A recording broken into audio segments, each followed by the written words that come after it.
तो ऐसे सभी युवा जो बहुत देर से, मैं समझता हूं कि कम से कम 11 बजे से आ गए होंगे लगभग, क्यों राकेश जी?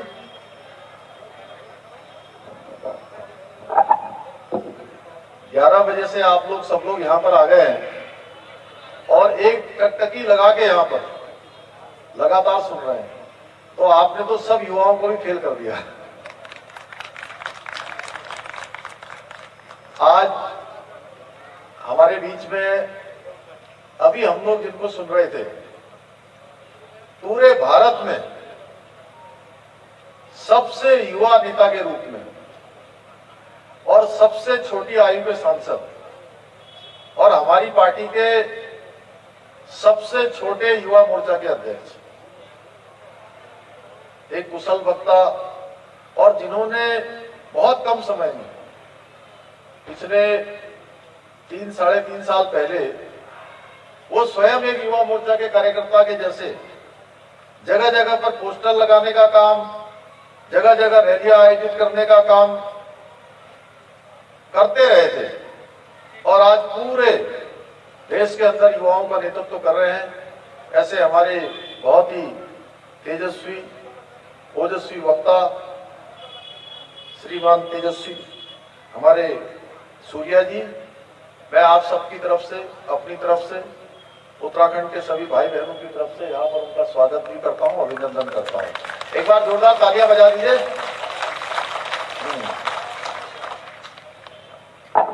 मंच पर उपस्थित युवा मोर्चा के प्रदेश अध्यक्ष जो लगातार युवाओं के बीच में सक्रियता से काम करते हैं, मेरे छोटे भाई श्रीमान कुंदन लटवाल जी, और इस क्षेत्र के आप सबके अत्यंत प्रिय और जिन्होंने इस क्षेत्र में लगातार एक विकास की गंगा बहाने का काम किया है।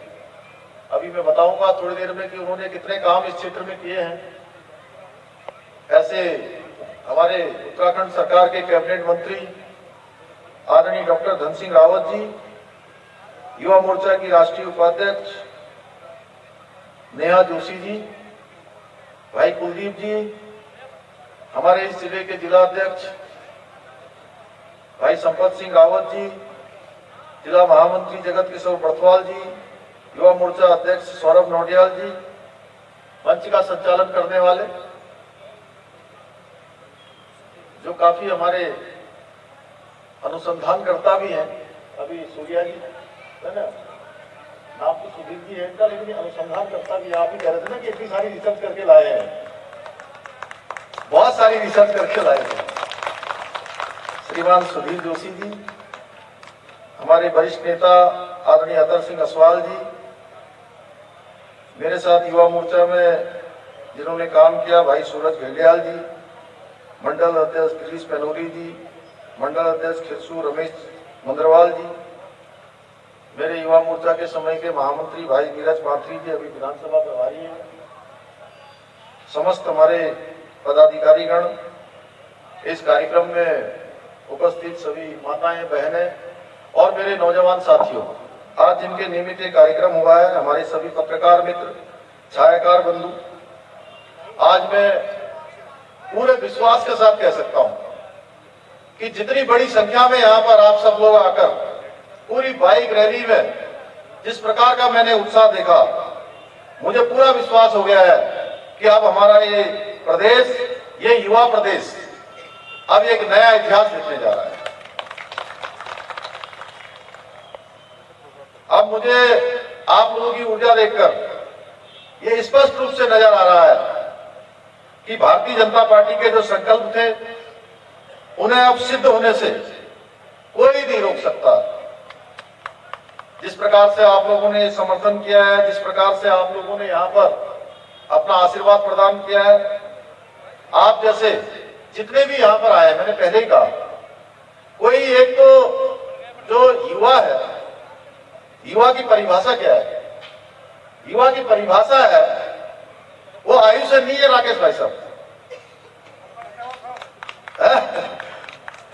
देखिए ऐसे युवा है, उनको जोश आ रहा है तो आप इनके लिए भी ताली बजा लीजिए। युवा की परिभाषा क्या है? युवा कौन होता है? युवा वो होता है जिसके पैरों में गति होती है। नंबर एक, क्या होता है? युवा कौन होता है? ये युवा मोर्चा का कार्यक्रम है, इसलिए आप लोगों में जोश तो होना ही चाहिए हर समय। तो आप सब युवा हैं। युवा कोई आयु से नहीं है। दीदी देखो कितनी तेज हमारी ताली बजा रही है। युवा वो होता है जिसके पैरों में गति होती है। युवा वो होता है जिसका सीना तेज धड़कता है। युवा वो होता है जिसकी आवाज में शोले होते हैं। युवा वो होता है जो धरती से अंबर को जोड़ना जानता है। युवा वो होता है जो हर असंभव को संभव कर देता है।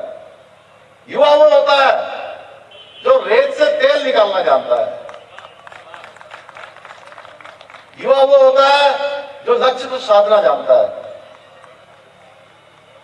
युवा वो होता है जो देश की गति के साथ चलता है, देश के साथ कदम ताल मिलाता है, वो युवा होता है। और आप सब लोग जितने भी मेरे बड़े बुजुर्ग माताएं बहनें हमारे नौजवान साथी यहाँ आए, सारे के सारे आप ऐसे युवा हैं। इसलिए मैं आप सब लोगों का अभिनंदन करना चाहता हूं। और किसी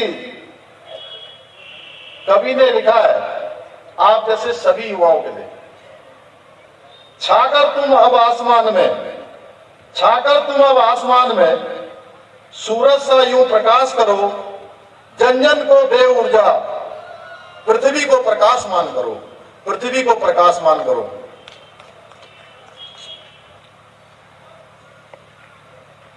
आज मैं अपने युवा मोर्चा का, जिसका मैं प्रदेश का अध्यक्ष रहा और उस संगठन का मैंने एक समय पर नेतृत्व किया था, आज उस संगठन का ये आकार देखकर, जिस प्रकार से आज बाइक रैली निकली और बड़े शॉर्ट टाइम पर आप लोगों ने हमारे संपत जी के नेतृत्व में, हमारे युवा मोर्चा के नेतृत्व में, निश्चित रूप से मुझे आज की रैली को देखकर अपार खुशी हो रही है, अपार हर्ष हो रहा है कि आप लोगों का संगठन, ये संगठन हमारा किस तेज गति से आगे बढ़ रहा है। हमारी ये युवा शक्ति प्रदेश के भाग्य को बदलने जा रही है। जिस प्रकार से आज देश के अंदर मोदी जी काम कर रहे हैं, उनका अगर सबसे ज्यादा किसी पर भरोसा है तो वो युवा शक्ति पर भरोसा है। युवा शक्ति हमारे इस प्रदेश को आगे ले जाने का काम करेगी। हमारी सरकार का भी ये प्रयास रहा है कि हम अपने प्रदेश के युवाओं को जितने संभव अवसर हो सकते हैं उनको उपलब्ध करा रहे हैं। उसको ध्यान में रखते हुए हमारी सरकार ने कुछ निर्णय नौजवानों और युवाओं के लिए लिए हैं। पहला निर्णय हमने जिस दिन मैंने मुख्य सेवक के रूप में काम करना शुरू किया, पहले दिन सबसे पहला एक निर्णय लिया हमारी कैबिनेट ने कि जितने भी सरकारी पद, सरकारी भर्तियां जो होनी है, जो पद खाली हैं, उन पर हम तत्काल भर्ती की प्रक्रिया प्रारंभ करेंगे। और उस समय 24,000 पद थे, लेकिन धीरे धीरे बढ़ रहे हैं। अब बढ़ रहे हैं, हम जब सब विभागों को खंगाल रहे हैं, अब सारे विभागों को देख रहे हैं, तो अभी 1734 पद हम पुलिस में, जो पिछले 5 सालों में 6 सालों में जो भर्तियां नहीं हुई थी, हमने उन पदों को भी निकालने का प्रारंभ कर दिया है। 1734 पद अभी हमने और खोजे हैं। इसी प्रकार से हमने सहकारिता में निकाले, जितने बैकलॉग है उन बैकलॉगों को भरने की प्रक्रिया प्रारंभ की है। इसके साथ साथ जितने भी आवेदन पत्र भरे जाने हैं इस साल में और अगले साल में, जितने भी आवेदन पत्र भरे जाएंगे, यानी कि जितनी भी परीक्षाएं होंगी, उन परीक्षाओं में कोई फीस नहीं देनी होगी। हमने सारी परीक्षाओं के फीस हमने निःशुल्क कर दिया है। इसी प्रकार से संघ लोक सेवा आयोग की परिधि के अंदर कर आने वाली परीक्षाएं, आईएएस की, पीसीएस की, एनडीए की, सीडीएस की, ये जितनी भी परीक्षाएं होंगी, उन परीक्षाओं में अगर किसी के माता पिता के पास उनको पढ़ाने के लिए, उनकी तैयारी करवाने के लिए अगर पैसे की व्यवस्था नहीं हो पाएगी, तो उनको किसी को देखना नहीं है। उनके लिए 50,000 रुपए की व्यवस्था अब हमारी सरकार करेगी। ये हमने व्यवस्था की। पिछले साल परीक्षाएं नहीं हो पाई बहुत सारी। उन परीक्षाओं के कारण से हमारे सभी नौजवानों का, युवाओं का समय खराब न हो। एक साल जो है कोरोना महामारी में बहुत सारी परीक्षाएं नहीं हो पाई। हमने कहा है कि हम ऐसे अपने भाई बहनों का एक साल का समय खराब नहीं होने देंगे। हमने इन सारी परीक्षाओं का एक साल की समय सीमा बढ़ा दी है।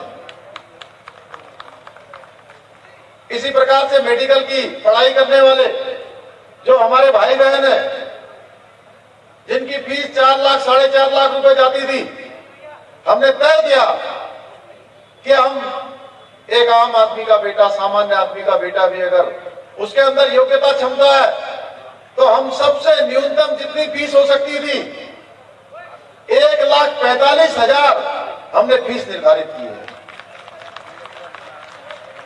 डॉक्टरों का जो स्टाइपेंड था, जो एमएस और एमडी करते थे, हमारी सरकार ने निर्णय किया कि उनको अगर आगे पढ़ाई करनी है, एमएस करना है, एमडी करना है, तो अब 7,500 रुपए इस महंगाई के जमाने में बहुत कम है। हमने उनकी जो है स्टाइपेंड को बढ़ाकर 17,000 रुपए कर दिया है। हमारी सरकार लगातार युवाओं के लिए, नौजवानों के लिए रोजगार के मेले लगा रही है, और रोजगार के मेले ही नहीं लगा रही है।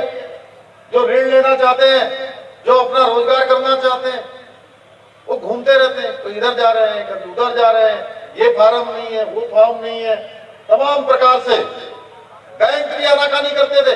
हमने कहा ये परेशानी नहीं होगी। प्रत्येक महीने एसएलबीसी की जो बैठक होती है, उस बैठक को मैं स्वयं उसकी समीक्षा करता हूं। हमने कहा है कि जितने भी बैंकों में फॉर्म भरकर आएंगे, उन सारे फॉर्मों पर उनको बैंकों को ऋण स्वीकृत करना पड़ेगा। हमारे नौजवान रोजगार से जुड़े, उसके लिए हम जो सेल्फ हेल्प ग्रुप है उनको बढ़ावा दे रहे हैं।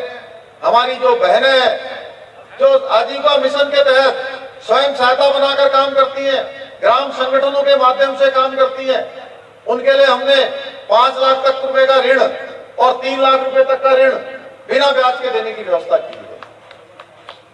2 सेंटर आजीविका मिशन के तहत काम करने वाले लोगों के लिए। अब कोई काम करना चाहता है, उसको जानकारी नहीं होती है कि काम शुरू कहां से करें। बहुत सारी हमारी माताएं बहनें, बहुत सारे हमारे नौजवान भाई हैं, वो काम तो करना चाहते हैं, आप काम कैसे शुरू करें, कैसे वो फॉर्म भरें, कहां से प्रक्रिया प्रारंभ करें, ऐसी तमाम दिक्कतें व्यवहारिक रूप से उनके सामने आती है। मैं अभी अल्मोड़ा गया था 2 दिन पहले, हवाल बाग में आजीविका मिशन के तहत क्यूरीवेटर्स का सेंटर खोल दिया गया है, और उस सेंटर में चाहे वो सेल्फ हेल्प ग्रुप के लोग हों, चाहे होम स्टे करने वाले लोग हों, उन सबको ट्रेनिंग देने की व्यवस्था करी गई है। मैंने उनसे पूछा, मैंने कहा भाई ये सेंटर तो आपने खोल दिया है, लेकिन ये सेंटर में एक आम आदमी, मान लीजिए कोई गांव का एक कम पढ़ा लिखा व्यक्ति है, जिसको जानकारी नहीं है, उसको आप कैसे समझाओगे, कैसे वो अपना काम शुरू करेगा? आप मुझे समझाइए सबसे पहले। तो उन्होंने समझाने का काम किया, उन्होंने बताया। मैं 1 घंटे बल्कि लेट हो गया। उसी तरीके से एक सेंटर कुमाऊं मंडल का अल्मोड़ा में खुला है, दूसरा सेंटर हमारा इसी पौड़ी जिले में कोटद्वार में सेंटर खुल गया है, और उसके बाद हमारा ये नियमित रूप से क्रम चलेगा कि आगे चलकर ये सेंटर प्रत्येक जिले पर खुले और हर जिले में लोगों के लिए जो है इस प्रकार की व्यवस्था हो। ऐसे बहुत सारे काम हम कर रहे हैं कि पलायन रोकना है, यहां पर रोजगार देना है, नौजवानों को रोजगार से जोड़ना है। इस दिशा में हम लगातार काम कर रहे हैं। जिला रोजगार कार्यालयों को जिले की आउटसोर्सिंग एजेंसी के रूप में स्थापित करने के प्रस्ताव को भी मंजूरी दी है, ताकि जितने भी हमारे नौजवान भाई बहन हैं उनको उन्हीं के जिलों में काम मिल पाए। सरकार के द्वारा नियमित रूप से राज्य के अलग अलग शहरों में रोजगार के मेले लगाए जा रहे हैं। यहां मैं स्पष्ट कर दूं कि ये रोजगार के मेले केवल औपचारिक रूप से नहीं लगाए जा रहे हैं। मैंने उनको कहा है कि रोजगार के मेले लगाए जाएंगे, सारे डीएम, सारे एसएसपी को कहा है, सीडीओ को कहा है कि उसका रिजल्ट आना चाहिए। हम चाहते हैं कि उत्तराखंड के युवा प्रतिभा उत्तराखंड के विकास में अधिक से अधिक योगदान दें। इसलिए हम रोजगार के माध्यम से ये चाहते हैं कि हमारे यहाँ के नौजवान केवल रोजगार मांगने वाले न बने, वो आने वाले समय में रोजगार देने वाले बने। हम उस दिशा में उनको ले जाना चाहते हैं। वो समय जब बीत चुका है जब राज्य की सत्ता एक करप्शन के पंजे में जकड़ी हुई थी। जिन लोगों के लिए पहले दिल्ली वाला परिवार और फिर अपना परिवार प्राथमिकता था, राज्य की जनता उनको एक बार फिर सबक सिखाने के लिए तैयार है। कांग्रेस के लिए न तो ये प्रदेश कभी प्राथमिकता में रहा है और न ही यहाँ के युवा, न ही यहाँ के युवाओं का रोजगार। आज चुनाव को नजदीक आकर बहुत बड़ी बड़ी बातें उनके द्वारा की जा रही है। आज उत्तराखंड का युवा तय कर चुका है कि उसको चुनावी प्रॉब्लम नहीं, विजन के साथ बनाएगा विकास का रोड मैप चाहिए, जो नरेंद्र मोदी जी के निर्देशन में हमारी ये सरकार तैयार कर रही है। अगले 10 सालों का रोड मैप हमारी सरकार तैयार कर रही है और इस पूरी शक्ति के साथ हम लोग लगे हुए हैं कि आगे आने वाले 10 वर्षों में हमारे यहाँ क्या क्या काम हो सकते हैं। बहुत सारे राजनीतिक दल आ रहे हैं, अब चुनाव है, 4.5 साल तक दिखाई नहीं दिए, कोई नहीं दिखाई दिया। अब कहते हैं प्रदेश के युवाओं को बेरोजगारी भत्ता देंगे, भत्ते की बात करके उनको उलझाना चाहते हैं।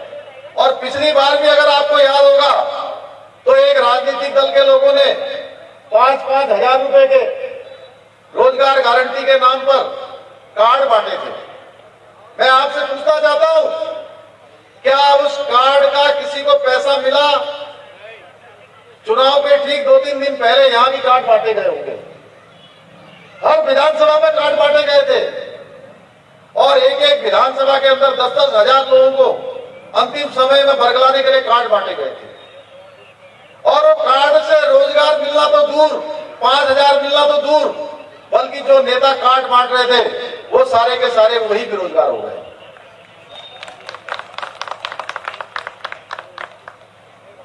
हम रोजगार देकर, उचित अवसर प्रदान करके इस प्रदेश को और यहाँ के नौजवानों को आगे बढ़ाना चाहते हैं।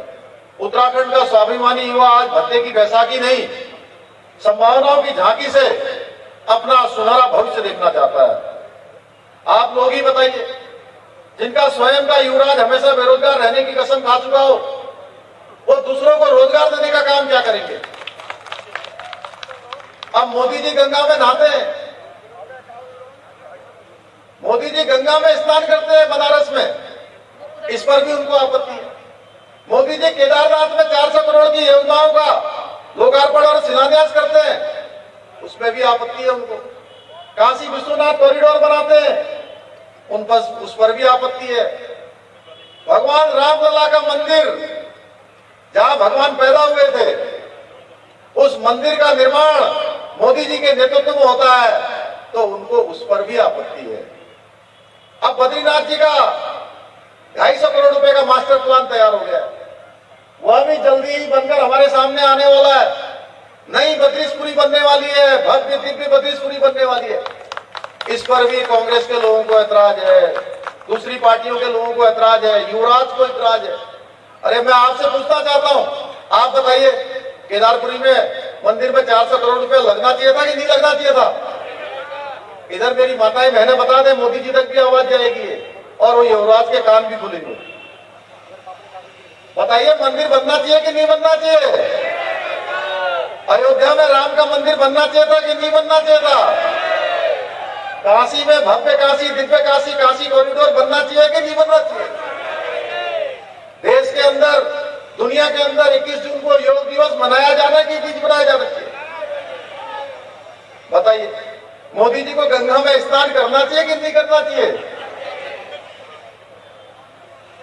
अब इनको इन कामों पर भी ऐतराज है, क्योंकि इन्होंने अपने समय में कभी कुछ किया नहीं। इनके पास न नियत है न नीति है, इसलिए इनको प्रदेश की जनता अच्छी तरह से समझ चुकी है कि करप्शन के काले हाथ वाले इस देवभूमि का विकास कभी नहीं कर सकते हैं। उनके काले हाथ है, ये सत्ता में सिर्फ इसलिए आना चाहते हैं ताकि दिल्ली वाले परिवार और अपने परिवार का भला कर सकें। इनके आपसे किए जा रहे वादे, आपके आगे जोड़े जा रहे हाथ केवल दिखावटी और बनावटी है। अगर ऐसा नेता न होता तो क्या ये 4.5 वर्ष तक आपके बीच से गायब रहते?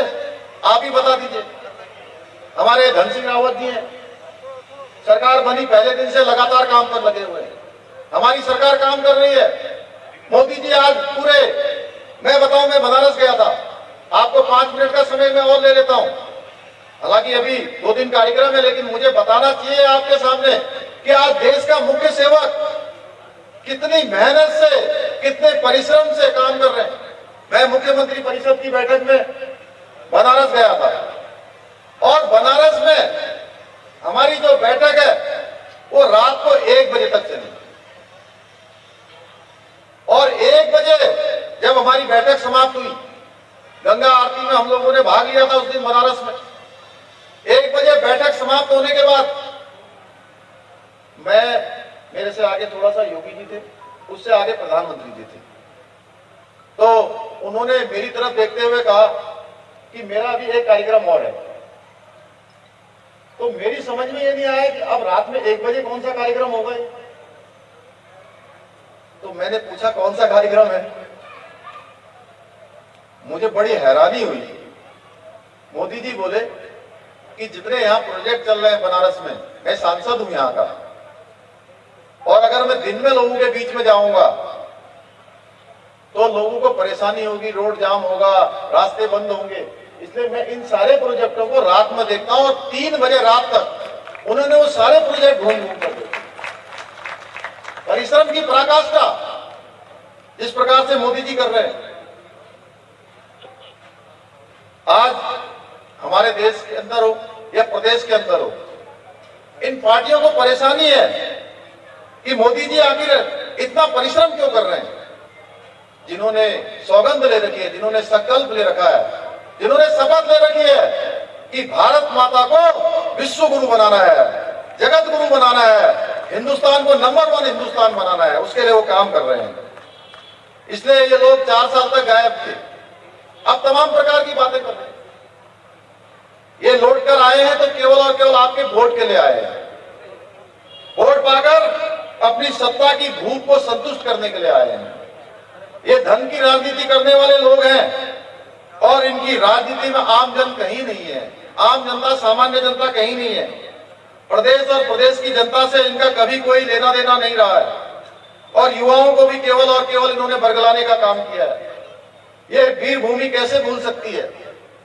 इसी जनपद के भारत मां के लाल, देश के इतिहास के पहले सीडीएस, जब वो जिंदा थे आज से कुछ साल पहले, इनकी पार्टी के लोग कहते थे वो गली के गुंडे हैं, सेना के लिए अपमानजनक बातें करते थे। हम कैसे भूल सकते हैं।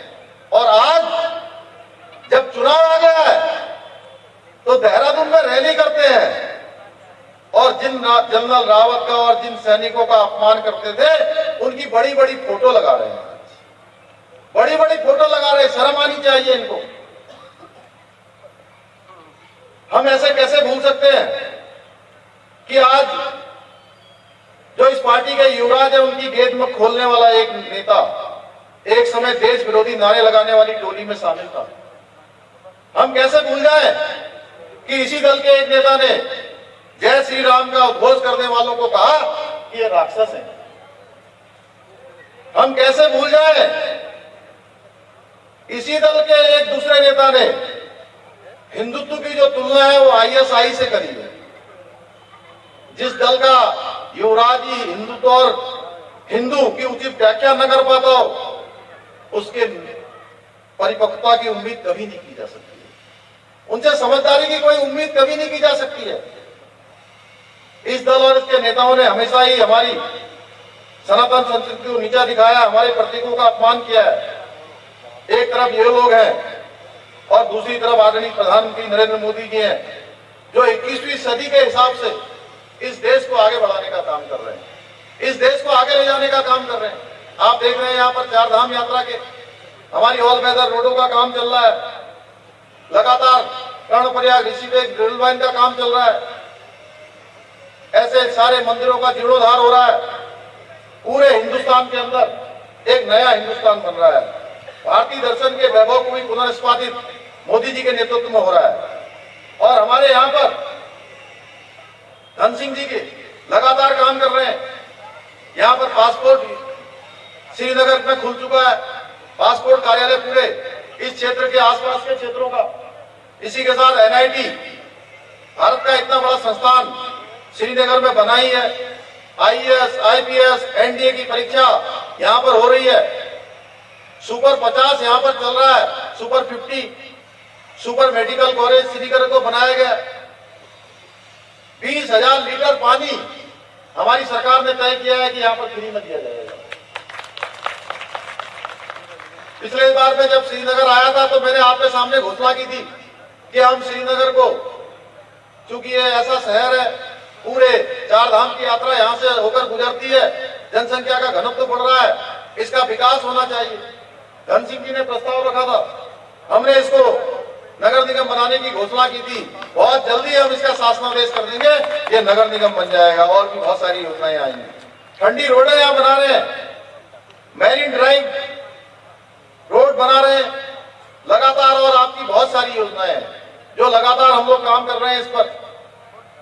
मैं आज के अवसर पर आप सभी का बहुत धन्यवाद करता हूं कि आप सब लोगों ने इतनी जागरूकता से आप सब लोग यहाँ पर आए।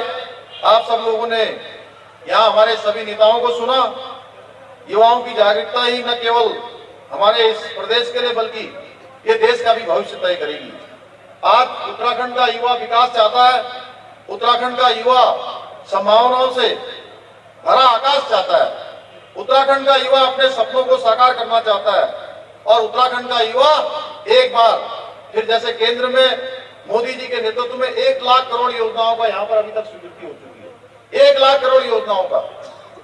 और ये तभी संभव हुआ है जब यहाँ पर भी आपकी सरकार, भाजपा की सरकार और केंद्र में मोदी जी की सरकार, दोनों इंजन मिलकर प्रदेश को आगे बढ़ाने का काम कर रहे हैं। उस प्रदेश को आगे बढ़ाने का काम लगातार चल रहा है। हम अपने प्रदेश की जब रजत जयंती वर्ष मना रहे होंगे उस समय मुझे पूरा यकीन है आप सबके आशीर्वाद से, आप सबकी शुभकामनाओं से हम उत्तराखंड को हिंदुस्तान का श्रेष्ठ राज्य बनाने के लिए काम करेंगे, हिंदुस्तान को आगे बढ़ाएंगे, उत्तराखंड को आगे बढ़ाएंगे। ये यात्रा, ये हमारी कोई निजी यात्रा नहीं है। आपने, आपके आशीर्वाद से मुख्य सेवक के रूप में मैं काम कर रहा हूं, यहाँ धन सिंह जी काम कर रहे हैं, हमारे मंचासीन नेतागण काम कर रहे हैं। ये यात्रा हमारी किसी की निजी यात्रा नहीं है, ये यात्रा हमारी सबकी सामूहिक यात्रा है। हम सबका ये सामूहिक प्रयास है जो प्रदेश को आगे ले जाने का काम करेगा। मैं आज आप सभी का धन्यवाद करते हुए कि आप सब लोग दूर दूर से आए, आपने इतना समर्थन दिया, इतना आशीर्वाद दिया, पुनः आप सभी को नमन करते हुए अपनी वाणी को विराम देता हूं। बोले भारत माता की, भारत माता की, भारत माता की, वंदे